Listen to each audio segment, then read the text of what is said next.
সরাসরি বাংলা মোটর হয়ে শাহবাগ দিয়ে বঙ্গবন্ধু স্টেডিয়াম। প্রত্যেক রাস্তার পাশে ফুটপাত অবমুক্তকরণ, ডিভাইডার ঠিক করা এবং রাস্তা কার্পেটিং করার কাজ এর মধ্যেই শেষ হয়েছে। বাকি কাজগুলো বিশ্বকাপ শুরুর আগেই শেষ হয়ে যাবে। এই যে ঢাকা শহরের সৌন্দর্য, তা রক্ষা করার দায়িত্ব কিন্তু আমাদের সবার। প্রিয় বাংলাদেশের প্রিয় এই নগরীকে 12 মাসই এমন রাখা যায়। প্রয়োজন শুধু আমাদের সচেতনতা। বিশ্বকাপ ক্রিকেট বাংলাদেশে অনুষ্ঠিত হবে। এর আয়োজন শুরু হয়েছিল কাউন্টডাউন দিয়ে। ক্রিকেট ব্যাটে দিনক্ষণ গোনা যখন শুরু, তখন থেকে চিন্তা ভাবনা করা হচ্ছিল নগরীকে সাজিয়ে তোলার জন্য। এখন অনেকটাই প্রস্তুত। সৌন্দর্য বর্ধনও প্রায় শেষের পথে।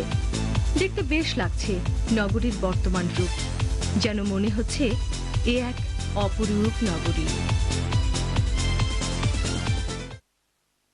আজকে আমরা এক ধাপ এগিয়ে গেছি। তার মানে আমরা যে চিন্তা চেতনা থেকে মুক্তিযুদ্ধ করেছি এবং যে রাজনীতি এবং সংস্কৃতির চর্চা করব বলে জাতিগতভাবে ঐক্যবদ্ধ হয়েছি, এবং সেটা বিভিন্ন পর্যায়ে অনেক ক্ষেত্রে আমরা জানি যে প্রতিবন্ধকতার সম্মুখীন হয়েছে, বাট আমরা জাতিগতভাবে এগিয়ে গিয়েছি এবং তার নজির হচ্ছে আজকে বিশ্বকাপ আমাদের এখানে হচ্ছে। আমরা অনেক পরে কিন্তু এই ক্রিকেট জগতে ঢুকেছি, তারপরও আমরা আজকে উদ্বোধনী অনুষ্ঠান করছি। বিশাল একটা পাওয়া আমাদের জন্য। তো এই সিকিউরিটি নিয়ে যে বিশ্বাসের জায়গাটি আছে বিশ্ববাসীর আমাদের ক্ষেত্রে বাংলাদেশকে ঘিরে যে আমরা পারবো, সেক্ষেত্রে আপনাদের প্রিপারেশন কেমন? আপনার কতটুকু তৈরি আছেন? আমরা পাকিস্তান থেকে আলাদা হয়েছি। তো আলাদা হওয়ার কেন হয়েছিলাম আসলে, কারণ বাংলাদেশের মানুষের যে জাতিসত্তা, তার সঙ্গে সাংস্কৃতিক বিকাশ এবং ইতিহাস ও ঐতিহ্য, মূল্যবোধ, সাংস্কৃতিক ঐতিহ্য, তার কোনো কিছুর সঙ্গে কিন্তু পাকিস্তানিদের আমাদের কোনো মেলবন্ধন নেই। সে কারণে মূলত আমরা পৃথক হয়েছিলাম। এবং আজ মুক্তিযুদ্ধের প্রায় 4 দশক পরে প্রমাণিত হয়েছে যে এটা কত জরুরি ছিল, এটা কত প্রয়োজন ছিল। আমরা 40 বছরে বা 4 দশকে আমরা বিশ্বকে অনেক কিছু উপহার দিতে পেরেছি, অনেক নতুন নতুন ট্রেন আমরা বিশ্বকে দিতে পেরেছি। আজ থেকে যখন নালন্দা বিশ্ববিদ্যালয় হয়েছিল, তখন পশ্চিমের লোকজন আমাদের এখানে পড়তে আসতো। তারপরে আর আমরা গেছি পশ্চিমের কাছে, কিন্তু এই 4 বছরে পশ্চিম আমাদের কাছ থেকে অনেক কিছু শিখেছে এবং পশ্চিম সেটা অকাতরে স্বীকার করছে যে বাংলাদেশ থেকে আমরা অনেক কিছু শিখতে পেরেছি। এই যে বন্যার সঙ্গে বসবাস, এবং তারপরে বাঙালি নেশন যে হাইলি রেজিস্ট্যান্ট একটা নেশন, এবং তারা হাইলি এন্টারপ্রাইজিং, যখন whole world was melting down for economic meltdown, আমাদের এখানে প্রবৃদ্ধি আমরা ইট ওয়াজ ভেরি স্টিডি। তো এটা প্রমাণ করে যে আমরা কত রেজিলিয়েন্ট এবং কতটা এন্টারপ্রাইজিং এবং কতটা অ্যাডভান্সিং অ্যাজ এ নেশন। তো আমরা যেটা বলতে চাইবো যে ডেফিনেটলি এই বিশ্বকাপ আমাদের জন্য from security perspective is a huge challenge, এবং সেই চ্যালেঞ্জ আমরা গ্রহণ করেছি। আমাদের কারণে চ্যালেঞ্জ গ্রহণ করার আমাদের যৌক্তিক অনেক কারণ আছে।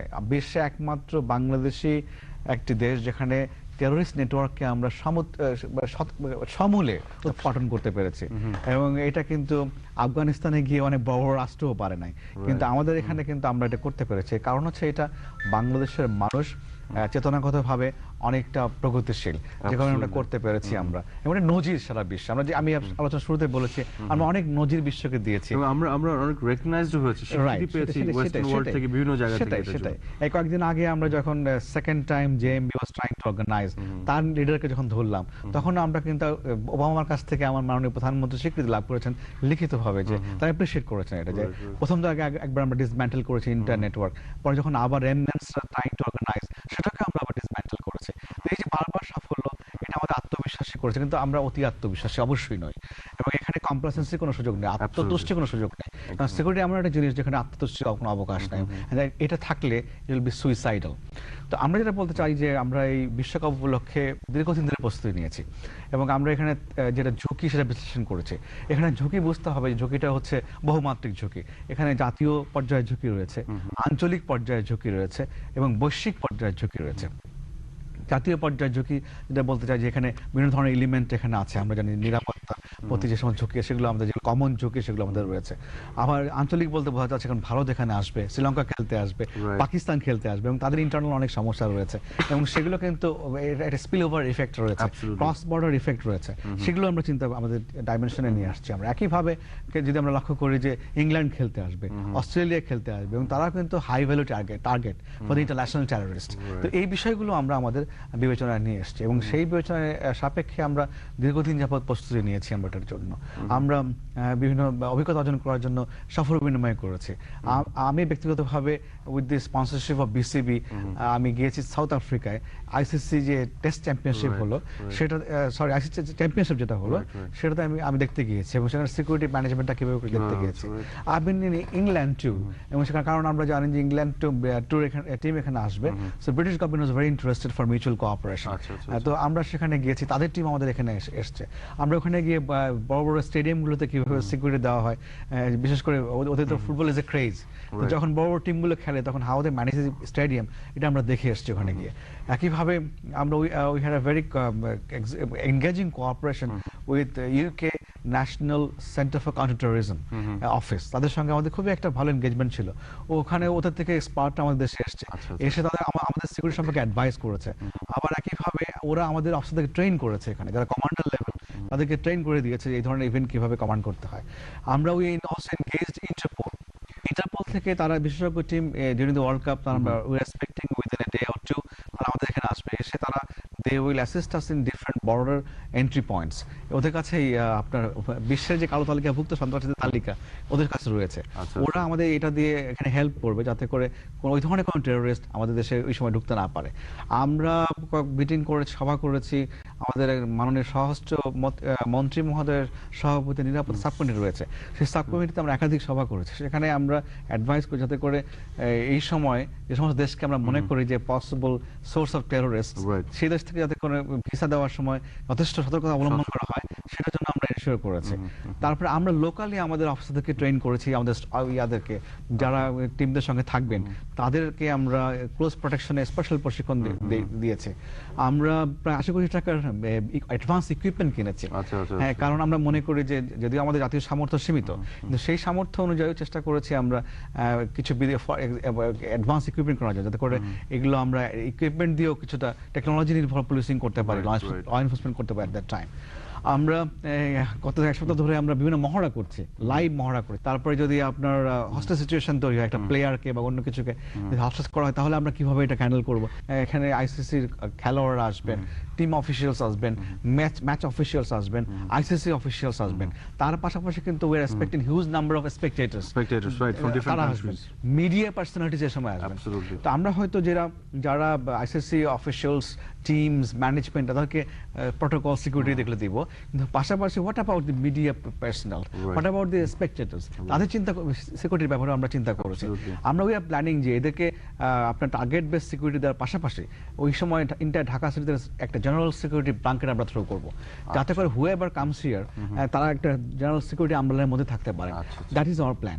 আমরা প্রিভেন্টিভ শুধু নয়, প্রিভেন্ট তো আমাদের মেজর লক্ষ্য, যে কারণে আমরা অনেক কিছু করেছি আমরা, কিন্তু পাশাপাশি কোনো ঘটনা ঘটে গেলে কি হতে পারে সেটার সেই সিনারিও আমরা রিহার্স করছে, যাতে করে প্রোঅ্যাক্টিভ এবং রিঅ্যাক্টিভ দু ধরনের পুলিশিং এর একটা সমন্বয়ের মাধ্যমে আমরা সিকিউরিটিকে এনহ্যান্স করছি। পাশাপাশি বাংলাদেশের এন্টায়ার গোয়েন্দা সংস্থাগুলোকে আমরা সবগুলো সংস্থাকে আমরা সমন্বয় করেছি। আমরা পাশাপাশি সেনাবাহিনীর কমান্ডার টিমকে আমরা ইনভলভ করেছি, আমরা সিএমএইচ কে ইনভলভ করেছি, আমরা এয়ারফোর্সকে ইনভলভ করেছি for security evacuation, medical evacuation. এগুলো আমরা চেষ্টা করছি একটা কম্প্রিহেন্সিভ সিকিউরিটি প্ল্যান করার জন্য আর কি। চমৎকার। মানে আসলে আমরা যেটা মনে করি যেটা আমাদের জন্য জাতিগতভাবে এটা একটা বড় চ্যালেঞ্জ। তো জনাব শাহিন রেজা নূর, আপনি সাংবাদিক, আপনি আইডিওলজিক্যাল পার্সপেক্টিভ থেকে এই বিষয়টি কিভাবে বিশ্লেষণ করবেন? এই বিজয় কিন্তু আমাদের ওই সেই রাজনীতির বিজয়, মুক্তিযুদ্ধের বিজয়। আসলে শুনছিলাম জনাব বেনজিরের কথা, তিনি প্রথমেই যে কথাগুলো বলেছেন এবং যেভাবে আশ্বস্ত করেছেন, কারণ অনেক শঙ্কা, আশঙ্কা, অনেক রকমের ভয়, ভীতি ইত্যাদি তো আমাদের মনের মধ্যে রয়েছে। তার কারণ আমরা জানি যে বিগত 4 দলীয় জোট সরকারের আমলে বাংলাদেশকে একটি জঙ্গি রাষ্ট্রে পরিণত করবার কি ধরনের একেবারে রাষ্ট্রীয় পৃষ্ঠপোষকতায়, সরকারি পৃষ্ঠপোষকতায় কি ধরনের এই সমস্ত আয়োজন করা হয়েছিল, এবং পাকিস্তানে এই কাণ্ডটি ঘটাতে গিয়ে আজকে পাকিস্তান গোটা রাষ্ট্রই বিপন্ন হয়ে পড়েছে। এবং যে কারণে এই ক্রিকেট খেলাটি তো এবার এই ইভেন্টটি তো হওয়ার কথা ছিল পাকিস্তানে, কিন্তু সেটা হতে পারেনি। যদি 4 দলীয় জোট সরকার ক্ষমতায় থাকতো তাহলে নিশ্চয়ই বাংলাদেশও ওই একইভাবে চিহ্নিত হয়ে এখান থেকেও তাদের পাত্তাড়ি গুটাতে হতো, অর্থাৎ এখানেও খেলাটি। একটু যদি সংযুক্ত করার সুযোগ দেন, যে এই যে 4 দলীয় ঐক্য জোটের যে বিষয়টা আপনি বলছেন, এই জঙ্গিবাদের যে এলিমেন্ট, যে কম্পোনেন্ট, সেটি কিন্তু ইম্পোর্ট করা হয়েছিল বাইরে থেকে। হ্যাঁ, আমি সে কথাই বলছি। বাঙালি জাতিসত্তার না, মধ্যে না, না, কোনো না, প্রশ্নই ওঠে না। কেননা বাঙালি জাতিসত্তার মধ্যে যে জিনিসটি অত্যন্ত প্রকট হাজার বছর ধরে, সেটি হচ্ছে ওই যে শুনো হে মানুষ ভাই, সবার উপরে মানুষ সত্য, তাহার উপরে নাই। এই অসাম্প্রদায়িক চেতনা, যেখানে সুফিবাদ বলেন, হ্যাঁ এক্স্যাক্টলি, বৈষ্ণব যে ভক্তিবাদ, এগুলো সব মিলেমিশে একাকার হয়ে এক মোহনায় গিয়ে কিন্তু আসলে মিশে গেছে। জগৎ ধর্মীয়া দেখলাম একই মায়ের পুত, নানান বরণ গাভীরে তার একই বরণ দুধ। এগুলো বাংলাদেশের সংস্কৃতিতে, বাংলাদেশের সভ্যতায় এগুলো কিন্তু অত্যন্ত উজ্জ্বল হয়ে আছে, এবং আমরা বাঙালিরা এই চেতনায় কিন্তু লালিত। তো সেজন্যই বলছি যে যদি বিগত সরকারের আমলে এই ইভেন্টটি এখানে অনুষ্ঠিত হবার কথা উঠতো, তাহলে নিশ্চয়ই এই যারা এই অনুষ্ঠানের আয়োজক তারা পিছিয়ে পড়তেন। তার কারণ এখানে এই বাইরে থেকে, যেটা আপনি বললেন যে বাইরে থেকে ওই জঙ্গিবাদ এখানে এনে একটি তথাকথিত আবার পাকিস্তানবাদী এবং প্রতিক্রিয়াশীল রাজনীতি চর্চা এখানে করার একটি অপচেষ্টা চলছিল। যাই হোক, বিশেষ করে বেনজির সাহেব আমাদেরকে আশ্বস্ত করেছেন যে অত্যন্ত যত্নের সঙ্গে এবং অত্যন্ত সক্রিয়তার সঙ্গে এবং সুপরিকল্পনার সঙ্গে তারা এই বিষয়টিকে, অর্থাৎ সবচেয়ে গুরুত্বপূর্ণ যে বিষয় সিকিউরিটি, সেদিকটায় ওনারা নজর রেখেছেন। এবং আমরা আশা করব যে সকলের সম্মিলিত সহযোগিতার মধ্য দিয়ে ওনারা কামিয়াব হবেন, এবং এই ইভেন্টটি বিশ্ববাসীর কাছে আমরা অত্যন্ত সুন্দরভাবে এটাকে সম্পন্ন করতে পারবো। আর আপনি যে কথা বলছেন ইডিওলজিক্যাল দিকে, আমি বলতে চাইছি যেটা আমি জানি না যে এই আয়োজনে আমাদের যে উদ্বোধনী অনুষ্ঠানটি যেটি হবে, সেখানে কি ধরনের কি আয়োজন আছে আমার ঠিক জানা নেই। তবে যেটি করা উচিত বলে আমি মনে করি সেটি হচ্ছে যে আমাদের যে সভ্যতা, আমাদের যে সংস্কৃতি, আমাদের যে উচ্চকিত মহিমা, অর্থাৎ ইতিহাসের বিভিন্ন পর্বে, বিভিন্ন বাঁকে আমরা কিন্তু এমন এমন গৌরবের কাহিনী রচনা করে এসেছি, যেগুলো বিশ্ববাসীর কাছে উপস্থাপনের এটি একটি মহা সুযোগ। যেমন আমাদের মুক্তিযুদ্ধের কথা যদি বলি, সেই মুক্তিযুদ্ধে কিছু কুলাঙ্গার যে ধরনের নির্মমতা, পাশবিকতা এবং নৃশংসতা চালিয়েছে, সেগুলিও কিন্তু যে কোনো উপায়ে যখন উদ্বোধনী অনুষ্ঠান হবে, সেটা যদি নৃত্য গীতের মধ্য দিয়ে ফুটিয়ে তোলা যায়, এবং যখন বিশ্বের কোটি কোটি মানুষ টেলিভিশনের মধ্য দিয়ে এগুলো দেখবে যে বাঙালি জাতি দমে যায়নি এবং মাথা নোয়াবার নয়, এবং একসময় আমরা জানি যে what Bengal things today, rest of India things tomorrow, এই যে মর্মবাণী, এই মর্মবাণী যেন আমাদের এই উদ্বোধনী অনুষ্ঠানের মধ্য দিয়ে প্রতিফলিত হয়। যে একটি কথা মাওলানা হাশিম সাহেব একবার বলেছিলেন, খুব চমৎকার একটি কথা, যে only around 1905 Bengal was a thought leader of India and successfully challenged the might of the then British government. It is a pity that Bengal is today intellectually bankrupt and is begging and borrowing thought and guidance from alien heroes. আমরা প্রমাণ করতে চাই যে না, আমরা কারোর কাছ থেকে বেগ করছি না, বড় করছি না, আমরা নিজেদের পায়ে সক্রিয়ভাবে এবং অত্যন্ত যোগ্যতার সঙ্গে দাঁড়ানো শিখে যাচ্ছি। অসাম্প্রদায়িক যে চেতনাটি আমাদের সংস্কৃতির মূল বাহন এবং উপাদান, সেটি যেন প্রতিফলিত হয়, রবীন্দ্রনাথ যেন প্রতিফলিত হন। রবীন্দ্রনাথের কথা বলতে আমি বোঝাচ্ছি বিদ্যাসাগর, রবীন্দ্রনাথ এবং নজরুল ইসলাম, লালন শাহ, এই যে আমাদের ইতিহাসের, আমাদের সংস্কৃতির, আমাদের সভ্যতার বিভিন্ন পর্বে এই যে এক একজন উচ্চকিত, যে যাদের মাথা আসলে গিরিরাজের মাথাও ডিঙিয়ে যায়, এই ধরনের বিশাল বিশাল ব্যক্তিত্ব আমাদের যেভাবে লালন করেছেন, আমাদেরকে যেভাবে বিশ্বমুখী করে তুলেছেন, সেই জায়গাগুলো যেন প্রতিফলিত হয়। আমরা আশা করব 52-র যে আত্মদান, 71-এর যে প্রতিশ্রুতি, এই সবগুলো পর্ব যেন সেখানে প্রতিফলিত হয়, এবং আমাদের এই অসাম্প্রদায়িক চেতনাটি যেন সারা পৃথিবীর কাছে অত্যন্ত উজ্জ্বল এবং স্পষ্টভাবে এখানে উপস্থাপন করা হয়। চমৎকার ভাবে বলেছেন। আমি এই পর্যায়ে জনাব শফিক আলম মেহেদী, আপনি বলছিলেন নেলসন ম্যান্ডেলাকে যেভাবে শোকেস করেছে সাউথ আফ্রিকা, ওয়ার্ল্ড কাপ করছে ইভেন, আমাদের সম্মানিত সাংবাদিক শাহিন রেজা নূর যেটি বললেন যে আমরাও এরকম যে বিষয়গুলিকে নিয়ে আসতে পারি, যে মহান ব্যক্তিত্বগুলির নাম উনি উল্লেখ করলেন, এই বিশ্বকাপকে ঘিরে আমরা সেই বিষয়গুলিকে আবার উঠিয়ে নিয়ে আসার যে সুযোগ। আমাদের মনে রাখতে হবে যে ইন্টারন্যাশনাল ক্রিকেট কাউন্সিল, তারা কিন্তু সেন্ট্রাল থিমটা নির্ধারণ করে দিচ্ছে। সেখানে প্রতিটি দেশ তার ইতিহাস, ঐতিহ্য, সংস্কৃতি, মূল্যবোধ সব তুলে ধরবে। আমরা কিন্তু 52 থেকে আমাদের মহান মুক্তিযুদ্ধ হয়ে আমাদের বঙ্গবন্ধুর নেতৃত্বে আমাদের দেশ নির্মাণের যে সংগ্রামের কথা থাকবে, আজকে যে ডিজিটালাইজ বাংলাদেশে আমরা যে 2020-কে কেন্দ্র করে যে আমরা ভিশন 2021 যে স্বপ্নটা আমরা দেখছি, পুরোটাই কিন্তু চলে আসবে। আমাদের প্রস্তুতি প্রায় শেষ, পর্বে কিন্তু আমার প্রাথমিক প্রস্তুতি সম্পন্ন হয়েছে। গতকাল মাননীয় অর্থমন্ত্রীর সভাপতিত্বে জাতীয় যে কমিটি গঠিত হয়েছে, কমিটির একটি সভা ছিল, সেখানে পুঙ্খানুপুঙ্খভাবে কিন্তু দেখা হয়েছে যে বাংলাদেশ পর্বে আমরা কি কি থাকবে। তো আমরা সবার মতামত নিয়ে অনুষ্ঠানটি সাজানো হয়েছে।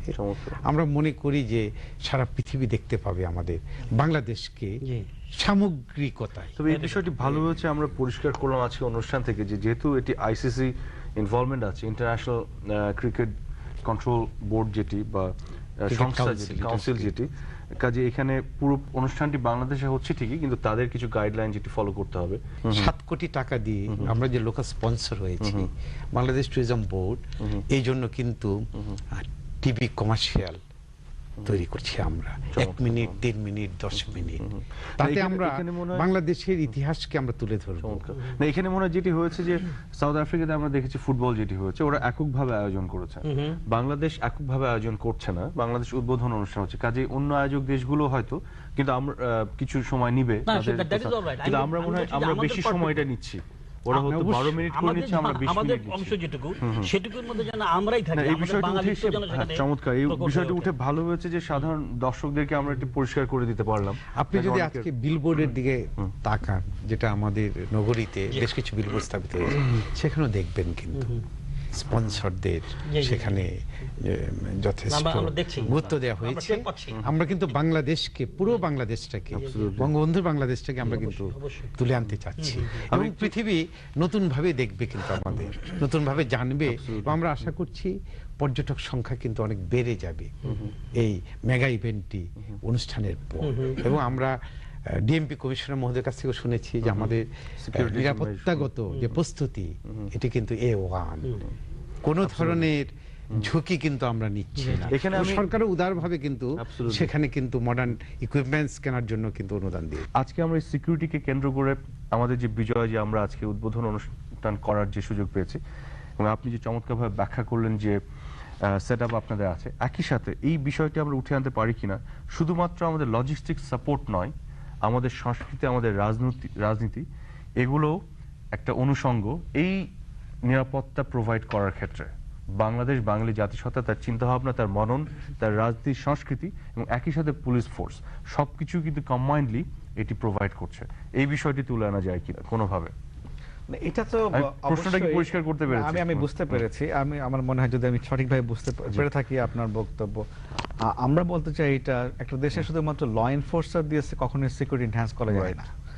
কারণ হলো যে ল এনফোর্সরা কোনো বিচ্ছিন্ন দ্বীপের বাসিন্দা নন, এবং সেক্ষেত্রে যদি এবং বিচ্ছিন্ন কোনো অ্যাপ্রোচ নেওয়া হলে সেটা যদি কমিউনিটির সঙ্গে কোনো লিঙ্ক না থাকে, তাহলে ওই ল এনফোর্সমেন্ট ইনিশিয়েটিভ ফেল করতে বাধ্য। তো এটা হতে হবে from within the society, it should come from the society. আমরা এরকম দেখেছি যে বাংলাদেশের মানুষ এত শান্তিপ্রিয়, এবং আমি মনে করি এবং ডিসিপ্লিন, যদিও মাঝে মাঝে আমরা দেখি কেউ বিরক্ত হয়ে কমেন্ট করেন যে আমরা খুব ইনডিসিপ্লিন, ইটস নট। এদেশে কিন্তু ভাঙা গাড়িতে মানুষ লাইন দিয়ে ওঠে।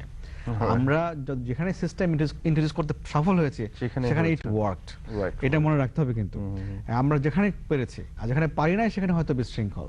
আমরা এরকম দেখেছি যখন কোন রাস্তার মুখে যখন আমরা বড় করে সাইনবোর্ড লাগাই লিখি রোড ক্লোজ, ডাইভারশন চলছে, nobody ask our traffic personal, যখন হাত দিয়ে বন্ধ করার চেষ্টা করে তখন বন্ধ করে তখন করে কেন যাব না, আজকে যেতে হবে, ওখানে ইম্পর্টেন্ট কাজ, এরপরে সে নিজের পরিচয় দেওয়ার চেষ্টা করবে।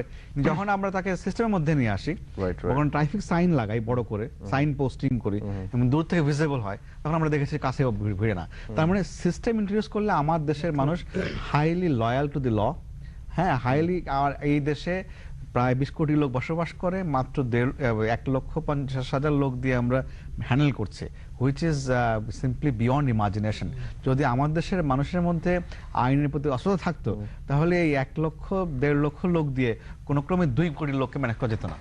এবং সে আরো এখানে আমাদের বিভিন্ন ধরনের সমস্যা আছে। আমাদের সাম পিপল আর লিভিং বিলো পভার্টি লাইন, নিম্নবিত্ত, সামাজিক সোশিও ইকোনমিক যে সমস্যাগুলো ডাইভার্স, হাইলি ডাইভার্স, এটা ম্যানেজ করতে পারছি আমরা বিকজ আমাদের লোক হাইলি ল অবিডিয়েন্ট, তারা লকে ওবে করে, শান্তিপ্রিয় সেটা, এবং ইট কামস ফ্রম উইদিন। এবং আমরা যে সিকিউরিটি প্ল্যানটা করছি এখানে আমরা বারবার বলছি যে এদেশের মানুষের সাধারণ নাগরিকের সহায়তা নিয়ে আমরা করব এটা।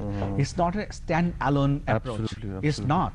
আমরা তাদের সবাইকে নিয়ে করব। আমি কিছুদিন আগে একটা এই ভিডিওতে ডাক্তারদের বলেছি যে traffic will be huge issue at that time, এবং সেক্ষেত্রে নাগরিকদের মনে করতে হবে যে ওরা আমাদের মেহমান, এবং মেহমানের জন্য যে আমরা যে সবসময় দুহাত বাড়িয়ে থাকি, নিজের সবকিছু ওজন করে দেওয়ার চেষ্টা করি, তাদেরকে সুখী করার চেষ্টা করি, ওই যে আমাদের চিরায়ত বাঙালির যে বৈশিষ্ট্য, সেই কৃষ্টি নিয়ে, সেই বৈশিষ্ট্য নিয়ে, সেই অ্যাটিটিউড নিয়ে আমাদেরকে এদেরকে মেহমানদারি করতে হবে। চমৎকার বলেছেন। প্রিয় দর্শক, আমরা অনুষ্ঠানের পর্যায়ে সাধারণ মানুষ বিশ্বকাপ ক্রিকেট নিয়ে কি ভাবছেন সেটি আমরা দেখে নেব।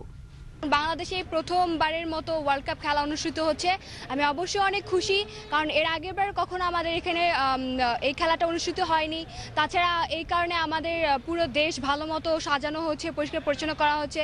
মানে পৃথিবীর কাছে আমাদের দেশের পুরো ভাবমূর্তি বদলে যাবে শুধুমাত্র এই খেলার কারণে। বিশ্বকাপ খেলা উপলক্ষে আমাদের দেশটাকে যেভাবে সাজাইছে, তা ঢাকা শহর খুবই সৌন্দর্য হয়েছে, এবং এই বিশ্ব ক্রিকেটকে আনন্দ সারা বাংলাদেশের মানুষ আমরা ভাগ করে নিব। আমরা অনেক আনন্দিত, কারণ এরকম ওয়ার্ল্ড কাপ আমাদের দেশে কখনো হয়নি, এটাই আমাদের জন্য ফার্স্ট। তো আমার অনুভূতিটা হচ্ছে যে আমার দেশ অনেক ভালো খেলবে এবং ইনশাল্লাহ ওয়ার্ল্ড কাপটা যেন গেইন করতে পারে, এটাই হচ্ছে আমাদের সবচেয়ে বড় আশা। স্টেডিয়াম যেভাবে সাজানো হয়েছে সেদিকে সারা বিশ্বের এবং বাংলাদেশের সকল মানুষই আনন্দিত এবং গর্বিত। আমাদের প্রত্যাশা যে বাংলাদেশের এই ক্রিকেট টিম যেন জয়লাভ করতে পারে, সেটি আমাদের বড় প্রত্যাশা। আমরা অনুষ্ঠানে একেবারে শেষ পর্যায়ে চলে এসেছি, এবং জাস্ট খুবই সংক্ষেপে শেষ মন্তব্য নিব আপনাদের সবার, খুবই সংক্ষেপে। বিদেশি যারা আসবেন আমাদের দেশে, মানে ক্রিকেটার এবং তাদের সাথে যারা গেস্ট আসবেন, মিডিয়া লোকেরা আসবেন, অফিসিয়ালস আসবেন, আমরা চাইব যে বাংলাদেশে পা রেখে বিমানবন্দরে আমরা যারা যে দায়িত্বে থাকি না কেন, সবাই যেন হাসি মুখে আমাদের বাঙালি চিরায়ত আতিথেয়তার পরিচয় দেই। সবাইকে, সব অতিথিকে যেন আমরা বরণ করে নিই হৃদয় উষ্ণতা দিয়ে, এবং সবাই যেন দায়িত্ব আন্তরিকতার সাথে পালন করি, এবং শেষ অতিথি না ফেরা পর্যন্ত আমাদের সেই অতিথি পরায়ণতা বজায় যেন থাকে। চমৎকার। যেন শাহিন রেজনু, আসলে বর্তমান সরকার এবং সন্ত্রাসের বিরুদ্ধে যে অবস্থান নিয়েছে এবং যেভাবে ডেলিভার করছে, আমরা এই এত বড় একটি ইভেন্ট বাংলাদেশে আয়োজনের সুযোগ লাভ করেছি। এই সুযোগ আমাদেরকে বিশ্ববাসীর কাছে আমাদের স্বকীয়তায়, আমাদের সাজত্ব বোধে এবং আমাদের যে সভ্যতা, সংস্কৃতি, ঐতিহ্য, এর সমস্ত প্রতিফলন দিয়ে পৃথিবীকে বোঝাতে হবে যে আমরা আসলে সভ্য, এবং এই সভ্য জাতি হিসেবে বাঙালির যে হাজার বছরের গৌরব আছে, সেই জায়গাটিকে যেন আমরা তুলে ধরতে পারি সম্মিলিত প্রয়াসে। সিকিউরিটি পার্টে ওনারা, আমরা যারা মিডিয়ায় কাজ করি, তারা যারা এটার যারা ওইখানে আছেন, প্রত্যেকেই যার যার জায়গা থেকে এই দায়িত্বটি পালন করলে, সুচারুরূপে দায়িত্ব পালন করলে, এবং প্রত্যেকে যদি অন করে যেটা আমার অনুষ্ঠান, এবং যারা এসছেন তারা সবাই আমার অতিথি, আমাদের সেই ঔদার্য দিয়ে, আমাদের সেই অতিথি পরায়ণতে যে জন্য আমাদের বিশ্বের সুনাম আছে, সেই জায়গাটিকে যদি আমরা ধরে রাখতে পারি, তাহলে নিশ্চয়ই চমৎকার আমরা আমরা আমরা অত্যন্ত সফল একটি কার্যক্রম এখানে অনুষ্ঠান। সংক্ষেপে আমরা বলতে চাই যে আমরা বাংলাদেশ পুলিশ প্রায় 20 বছর ধরে কাজ করছে ইন্টারন্যাশনাল থিয়েটারে। আমরা ঝঞ্ঝা বিক্ষুব্ধ বিপদসংকুল দেশে আমরা পুলিশিং করেছি এবং আন্তর্জাতিকভাবে সুনাম অর্জন করেছি। গত 3 বছর ধরে Bangladesh top police contributing country in the United Nations. তো এটা আমাদের জন্য একটা সুযোগ, যেখানে আমাদের সামর্থ্যের প্রমাণ দেওয়ার একটা চ্যালেঞ্জ এসছে আর কি। এবং বাংলাদেশের একটা অপার সম্ভাবনার দেশ। আমরা মনে করি আমরা as a law enforcer with the support of the citizens, এদেশের সাধারণ মানুষের সমর্থন নিয়ে আমরা একযোগে প্রমাণ করতে চাই, সবার সহযোগিতা নিয়ে, যে বাংলাদেশ একটা অপার সম্ভাবনার দেশ এবং অফুরন্ত সুযোগের দেশ। এটাই আমাদের লক্ষ্য। চমৎকার। আপনি আপনার কথা শেষ করেছেন সম্ভাবনা দিয়ে। প্রিয় দর্শক, আমরা অনুষ্ঠান শেষ করতে যাচ্ছি সম্ভাবনার কথা বলে। আমরা অনুষ্ঠান শুরুও করেছিলাম সম্ভাবনার কথা বলে। আজকে বিশ্বকাপ ক্রিকেটকে ঘিরে যে সম্ভাবনা তৈরি হয়েছে বাংলাদেশে, আমরা এই বিষয়গুলো নিয়ে আলোচনা করলাম। বাংলাদেশ, বাঙালি জাতিসত্তা, বাঙালি জাতিসত্তার ইতিহাস, ঐতিহ্য, কৃষ্টি, সংস্কৃতি, বাংলাদেশের মুক্তিযুদ্ধ, এবং এই সব কিছু নিয়ে আমরা যে সংস্কৃতিতে বিশ্বাস করি, যে রাজনীতিতে বিশ্বাস করি, তার যে একটি বিজয়, সেই বিজয়টি কিভাবে হচ্ছে এই বিশ্বকাপ ক্রিকেট আয়োজন করার মধ্য দিয়ে, সেই বিষয়টিও আমরা তুলে ধরার চেষ্টা করেছি। সেই সূত্র আমরা ব্যাখ্যা করার চেষ্টা করেছি, এবং বাংলাদেশ এই সূত্র ধরেই এই একই রাজনীতিতে, একই সংস্কৃতিতে এগিয়ে যাবে, এবং মুক্তিযুদ্ধের চেতনা বাংলাদেশ প্রতিষ্ঠা করবে এবং বিশ্বকাপকে ঘিরে বাংলাদেশের কৃষ্টি, রাজনীতি, বাংলাদেশের যে সংস্কৃতি এগুলোকে তুলে ধরবে এবং এই সম্ভাবনার যে যতটুকু যা আছে তার পুরোটি কাজে লাগাবে, এটি আমাদের বিশ্বাস। এবং আজকে আমরা অনুষ্ঠান এখানে শেষ করছি। ধন্যবাদ।